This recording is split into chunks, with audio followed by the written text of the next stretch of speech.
Hai ijoollee Oromoo warroonni TikTok gubbarra gaafii na gaafataa turtan viidiyoo kana haga dhumaatitti dhageeffadhaa isiniin jedha. Jirra jirtu isiniin jenna baga jiraattanii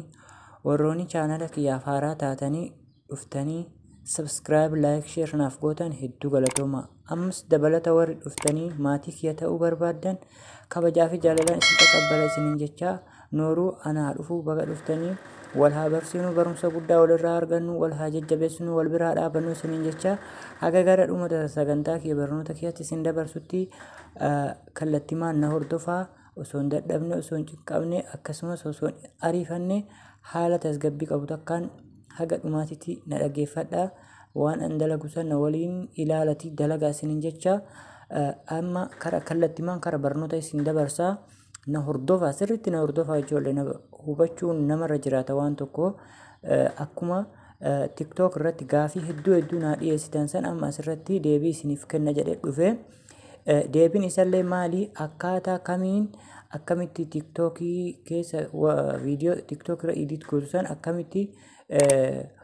garaa keessa garaa namaa keessa yookiin immoo koota jala akkamitti kaa'uu dandeettee viidiyoo san irra deebiitiin hojjedhu nu barsiisnus akkasitti dalayna warri jettanii naaf dhibbantanii na gaafattan takka amma deebii isiniif qabaa sirriitti na hordofaa dhuma sagantaa kanaas sirriitti na hordofaa ijoollee Oromoodha. Dhiifama awwal haja kamastar kanan agartanii inni kunoo kamastarii kana qabaatuun isinirra jiraata. Kamastarii isa kana sirriitti na hordofaa ijoollee boodas irra naa deebii maal akka hin jenne jechuun irra isinii deebiullee rakkoon qabu garuu gizee hedduu kanuma tokkocha edit godhuun namatti mijaa waan ta'eef ammas kana keessa Giriikii kamirra galchuu qabdanii jechuudha lakkoofsa kamirra galchuu qabdanii hubadhaadha. Duroon dursoo jechuudha asuma kamastari keessa iyyuu seenuu kan dandeenye jira waan ta'eef isa kana TikTok irratti erguuf isa kana. Isiniif galee YouTube irratti yoo hojjechuu barbaadde immoo isuma kana kuno YouTube irratti hunduunuu garagara jira. Instagram kana qaba kunillee adduma hunduunuu jechuudha garagara qaba. Anamma ka TikTok qofa isin agarsiisa jechuudha ka TikTok kana kallattiin isa gadtuqaaftanii seentanii gaafa makkatti kamastarii kana keessa galtanii wanti isinirra eeggamu maa inni isiniif gala wanti isinirra eeggamu jira duraan dursoo eega akka galtan iddoo kana dhuftan iddoo suuraa kana jechuun suuraa mallattoo suuraa qabu kana dhuftanii isa gisee takkaaf gadhooftan kana keessaa mallattoo magariisaa isa kamtu magariisa jettanii barbaadanii isa kana filattan. Isa kana gaafa filattan gisee takkaaf hin dhooftanii yoo ta'an akkana siisitanii amma eega akka gootan duuba deebitan amma jechuudha. Eessa dhuftanii eega kana fiddan amma bootaa kana dhuftan kunoo bootaa irra isiniif dibe kana isa kana keessa dhuftanii agas immoo dhooftanii miidiyaa tana gisee takkaaf gad dhooftan. Viidiyoon kun addatti hojjetamee jira. Viidiyoo kana badheetti hojjedhe beekaa badheetti kophatti hojjedhe viidiyoo kana amma eessa jira asirra as keessa soqee ilaalaa TikTok hojjedhe waan ta'eef TikTok irratti hojjedhe waan ta'eef na hordofaa haga dhumaatitti viidiyichi eessa jira. Viidiyichi kunoo isa kana viidiyoo kana akkatti wal qixxeessaa amma viidiyoon kuni addatti hojjetame kophaadha beekaa laalaam.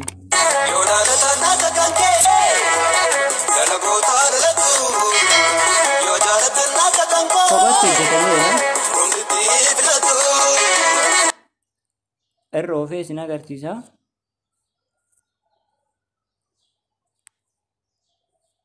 Kunoo homaa takka shurraaba argitanii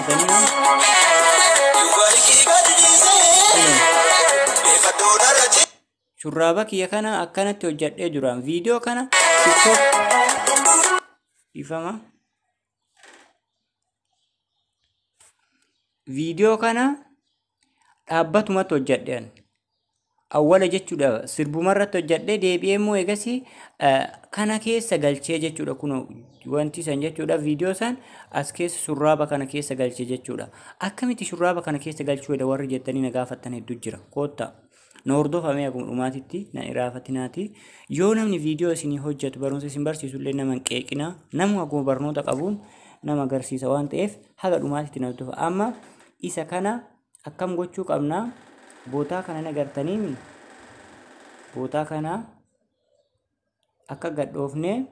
kuninuu yaa yoo kun nu bahe isii tana mallattoo tana dagannu mallattoo amma irratti ni dibe tana kun isii tana hin dagannu jechuudha hin dhoofna amma kallattiin iddoo tuqaa tanin agartan kunoin tuqaa jirtu tanin agartanii isii san dhooftan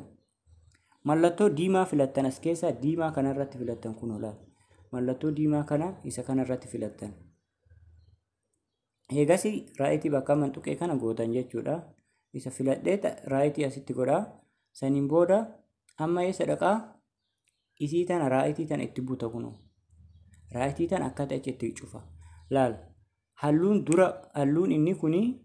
inni kun keessatti bahe jechuudha laal argitee amma fuulli kiyyallee martuunuu keessatti bahee jira amma fuula kiyya kana immoo irraa fuula kiyya kanarra halluu kana haquuf maal gochuu qabaa jara kana sadiin jara kana lamaan xaqqabama jechuudha awwala irratti kana kilik godha kuno isin wanni galuu qabuna kun akkati jira ka gubbaa kuni isiniin qulqulleessa laalaa isa oofaa jira argitanii kuno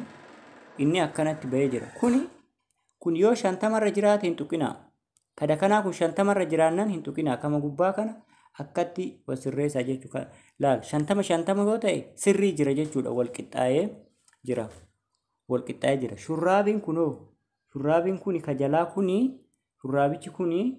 shurraabii waa takka ofirraa barruullee ofirraa hin qabne shurraabii wal qixxaa ta'uu qaba deebisallee shurraabii diimaa ta'uu qaba adillee haa ta'u waanuma ka'eyyuu shurraabii diimaan irraa isinii seeraan isinii baa waan ta'eef huccuu diimaa wayyaa akkasitti eegasii eessa tuuxanii iddoo kana neekist gootanii jechuudha raayitii itti gootanii saniin booda kunoo viidiyoon kallattimaan amma kuni qulqullaa jechuudha amma garaa keessa laala garaa keessa bahee jira amma garaa kana keessa viidiyoo galchaa ammaan na hordofa garaa kana keessa viidiyoo galchuuf maaltu isinirra eegama bootaa kana dhooftan ammallee bootaa kana yoo dhooftan eegasii gubbarra kana dhooftan eegasii gubbaa kana dhooftanii viidiyoo barbaaddan viidiyoo keessa seentanii viidiyoo barbaaddan amma viidiyoo galchuu barbaaden galchaa fakkeen namee viidiyoo miidhagdii tanaa fudhadhu viidiyoo kana yoo barbaaddan maal gootanii yoo barbaaddan akkana siisitan haga bootaa kootiin keessan banamuu heduu saniititti akkana siisitan jechuudha amma eessarraa banuu jalqabe akkanatti siisee jira jechuudha amma gubbarra jirti wanti isinii galuu dide kuni akkamitti keessa galaadha amma isin dhibe amma kan akkana yoo gootan akkanatti isii kana suuraa isii kana akkana yoo gootanii geessitan viidiyoo isii yoo viidiyoo kee gubbaa isii kana suuraa isii kana akkana yoo gootanii geessitan viidiyoo isii yoo viidiyoo kee gubbaa fidde eessa dhayxaa akka isiin garaa keessa isii tana bira dhufta gubbarra laalini kunoo isii tana tuqaa sadiin tana yoo xuuxxee tuqaa sadiin tanarra gad dhuftee isii kana keessa dhufta jechuudha barruu kana bira barruu amarratti ni tarara isii kana gizee takkaaf hin dhoofta kunoo amma viidiyichi eessa jira kunoo garaa keessa seenee jira jechuudha garaa keessa seenee jira ni xabsiifnu mi'a amma xabsiifnee ilaalla jechuudha laala kunoo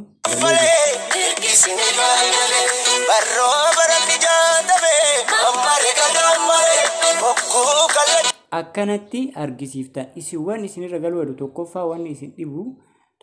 isin dhibu maaliin isin bootaa kana hin dagatinaan isii tokko tana hin dagatinaa tokko immoo tuqaa sadiin tana hin dagatinaa saniin booda wanni isin dhibu tokko hin jiru isii tana xuuxanii immoo isii tana diimtuu tana mallattoo diimtuu tana hin raaffatinaa isii tana jechuudha isii tana hundaayyuu hubadhaa. Gaafsan barnoonni sirriitti isinii galaa. Warri haga ammaatitti na hordoftanii na dhageeffattanii na hojii turtanii narraa baratanillee anillee akka deebi'ee isinirraa baradhu abdii qabaa. Hundi keessanuu jajjabaadhaa. Yoo gabbuusuu eddan immoo iddoo kana dhooftanii kunoo akkanatti gabbuufattanii egaa sibbootaa kana dhooftanii gabbuufattan jechuudha kallattimaan. Kunoo yoo gabbuusuu barbaadillee an gabbuusaa iddoo kana dha'ee gadi buusaa jechuudha. Kunoo kallattimaan bu'aa jira jechuudha. Ani waan buusuun barbaanneef akkasitti obboleeyyan